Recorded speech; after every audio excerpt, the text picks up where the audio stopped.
I'm Frances Collins Christian, and I'm the oldest child of Thomas Woods Collins and his wife, Allie Smith Collins.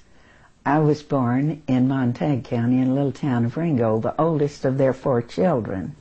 When I was 12, my father, who was a dry goods merchant, died suddenly with a heart attack. And my mother found it necessary to make a great change in her life and get ready to educate 4 children. The children in my family were Ethel Ruth, Joe Bailey, and Mary Elizabeth. When Mary Elizabeth got to kindergarten age, my mother moved the family to Canyon, Texas. Enrolled herself in Canyon College and started preparing herself to make a teacher. I had finished my high school work for the junior year in Ringgold High School, none of which was accredited. So that summer I went to school at the training school at West Texas and took senior English.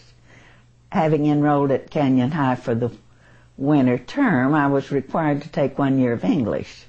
I chose not to repeat what I just had all summer, so I took junior English, and we were seated alphabetically.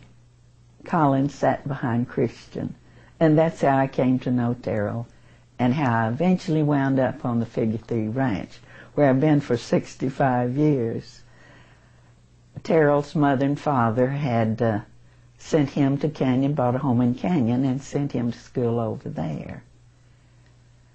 To go back to the original owners of the Christian Ranch, called the Figure 3, Jim Christian grew up in Moberly, Missouri, and when he was born in Moberly, and when he was 10 years old, his parents moved to Jack County, Texas. And when he was 20, there was a terrible drought in the area. Men lost their herds because there was no water there and no grass. And Jim and his brother, the oldest of 10 children, Jim was second oldest, Paul was older, were told that they could possibly find work on the J.A. Ranch out in the Texas Panhandle. So 22-year-old Paul and 20-year-old Jim, after thinking it over and deciding this was the best thing for them to do, and feeling the lure of better opportunities, they saddled their horses, but their worldly goods, which was probably a change of clothing, and their bedrolls, tied that on their saddles and headed for the J.A. Ranch in the Panhandle of Texas. I'm sorry that we never did ask Jim how long he was on the road, but I can imagine what it would be like to ride night and day and to find a place where someone would take you in, let you feed your horse, water your horse, stay overnight, and then go on your way the next day. I would think it would take at least a week. I think it's around 300 miles.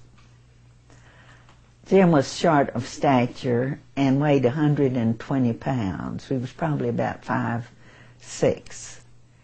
And when he got to the J.A. Ranch, he was given probably the lowest job of all, horse wrangler. That was in the spring of 1889.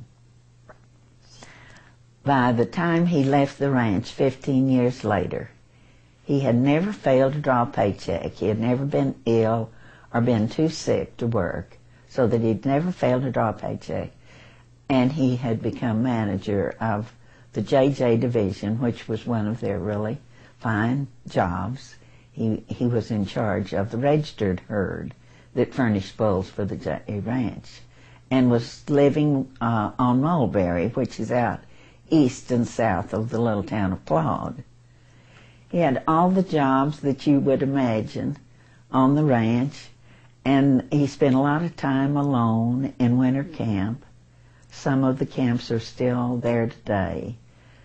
And one of the things that Jim took, and if I could guess, I would say that when he left home, he had in his bedroll and in his knapsack some novels and some really fine classical books to read. And I'm sure that his mother, who was a teacher, Louisa Terrell, had made sure that both Paul and Jim had stationery of some sort and pencils to write with and stamps and envelopes, because mail was highly important, and anything to do with being literary was very important to that family. Eliza Terrell had come from a family of teachers.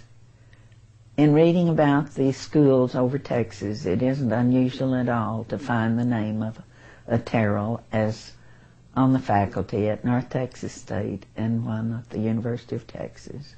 And people from her family were, and their name was not Eliza, it is Louisa. I must correct myself there. Louisa Terrell. She was proud of being a Terrell. She named two of her sons Terrell, James Terrell, and further on she named one Thomas Terrell. It was a family that spent lots of time in education. Jim worked at anything he did well, he did fast, and he did with the love of achievement. So he did stand for the good things, and he progressed. By 1900, he had gone back to Jack County and married his sweetheart of high school days, if he had had time to go to high school, which I doubt. But Georgia Jones was a very attractive young woman, 10 years his junior, and they rode out on the train to Claude after their marriage in April of 1900. It was a rainy year, and they moved to Mount Mulberry Camp, and Georgia said she had never seen so many pretty wildflowers, and that is broken country, so there's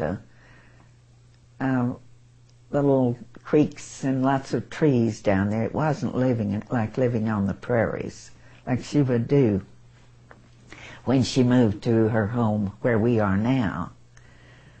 The man who was working for them at the ranch was to meet them in the buggy when the train came in from Fort Worth that day.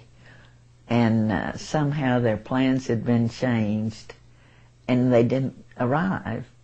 So Ross Cope drove all the young ladies in the town around on his buggy that day and enjoyed the day and went back to Mulberry to spend the night. The next day he thought he'd meet them, so he did the same thing again. And nothing happened. The third day he stayed at home, and that's the day the bride and groom came in on the train.